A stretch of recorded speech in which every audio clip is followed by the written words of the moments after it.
ওই যে পমেল বড়ুয়া ওই প্রথম দোষী, ওর কিন্তু ওরে প্রথমে 1 নম্বরে ফাঁসি হওয়া উচিত ছিল। মাত্র দুইজনের উপর দিয়ে যে মৃত্যুদণ্ডটা কার্যকর, মৃত্যুদণ্ডের যে রায় দিল, আরও আসামিদের কিন্তু মৃত্যুদণ্ড হওয়া উচিত ছিল। পুলিশে বড় বিচারও ধরবে পারে, যেটা ধরে না আইন তো আনে না, সেটাকে আইন মতো নিয়ে এসে ফাঁসি দেয়। উপর লেভেলের অফিসার যাদের অনুমতি ছিল যে একে গুলি করো, সে অপরাধীগুলো ছিলে বাদ পড়িয়ে গেছে। এখন 2 জনের মাত্র ফাঁসি কাস্টমে হুকুম হয়েছে। তা আরও অপরাধী আছে যেটা উপর লেভেলের লোক, যে যারা মারার জন্যে নির্দেশ করছে তাদের এড়ায় গেছে, তাদের ঘর আইনের আওতায় আনে তাদেরকে ফাঁসি কাস্টমে ঝুলে হোক। এই জন্যে আমি অসন্তুষ্ট। তারা কারা? তারা উপর লেভেলের কনস্টেবলের উপর লেভেলের যারা আদেশ করছে যে একে গুলি করে মারো। আর ওই যে পমেল বড়ুয়া ওই প্রথম দোষী, ওর কিন্তু ওরে প্রথমে 1 নম্বরে ফাঁসি হওয়া উচিত ছিল।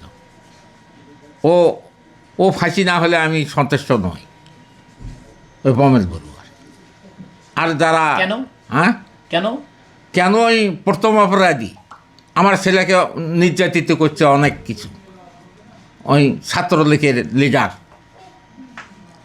এই জন্যেই আমার মন অসন্তুষ্ট, দিলে বেশি অপরাধী ছেলে এড়ায় গেছে অনেক। এই জন্যই ছেলেকে আইনের আওতায় আনি, ছেলে পুনরায় ফাঁসি আশ্রমে ঝুলে হোক। এখন যদিকে ছেলের ঘেরের সাথে পরামর্শ করে দেখি, আইনজীবীর ঘেরের কাছে পরামর্শ করে দেখি, যদিকে আপিল করা যায়, যদিকে সুযোগ হয় তা করা হবে। যে রায় দিল শহীদ আবু সাঈদের পিতা এবং মাতা, তো আপনারা শুনলেন যে এই রায়ে অসন্তুষ্ট। কারণ হচ্ছে এই হত্যা মামলায় অনেকজন আসামি আছে। এই আসামিদের মধ্যে মাত্র 2 জন আসামিকে মৃত্যুদণ্ড দেওয়া হয়েছে, আর 3 জনকে যাবজ্জীবন দেওয়া হয়েছে।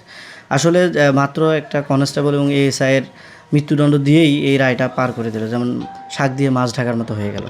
তো যারা বিভিন্নভাবে দায়িত্ব পালন করেছে, পুলিশে রয়েছে, প্রশাসন রয়েছে, বিশ্ববিদ্যালয়ে যারা দায়িত্ব ছিল, তারা আসলে এই রায়ে আসলে তাদের বিভিন্ন মেয়াদে আজকে রায় দিয়েছে, কিন্তু এই রায়টা আরও ভালো হওয়া উচিত ছিল। আসামির যারা এই আবু সাঈদের পরিবার যে আশাটা করছে যে মাত্র দুইজনের উপর দিয়ে যে মৃত্যুদণ্ডটা কার্যকর, মৃত্যুদণ্ডের যে রায় দিল, আরও আসামিদের কিন্তু মৃত্যুদণ্ড হওয়া উচিত ছিল। এটা হলো না। এটা আসলেই এখন পরিবার আছে, রমজান ভাইয়ের সঙ্গে কিছুক্ষণ আগে আমার কথা হলো, এবং আবু হোসেন আছে ওনারা ঢাকায়, ওনারা আসলে এবং বিজ্ঞ আদালতে আইনজীবী আছে এবং প্রধানমন্ত্রী তারেক রহমান সবার সাথে পরামর্শ করে যদি আপিল করার কোনো ব্যবস্থা, তাহলে পরিবার এটা করবে, পরবর্তীতে এটা জানিয়ে দেবে।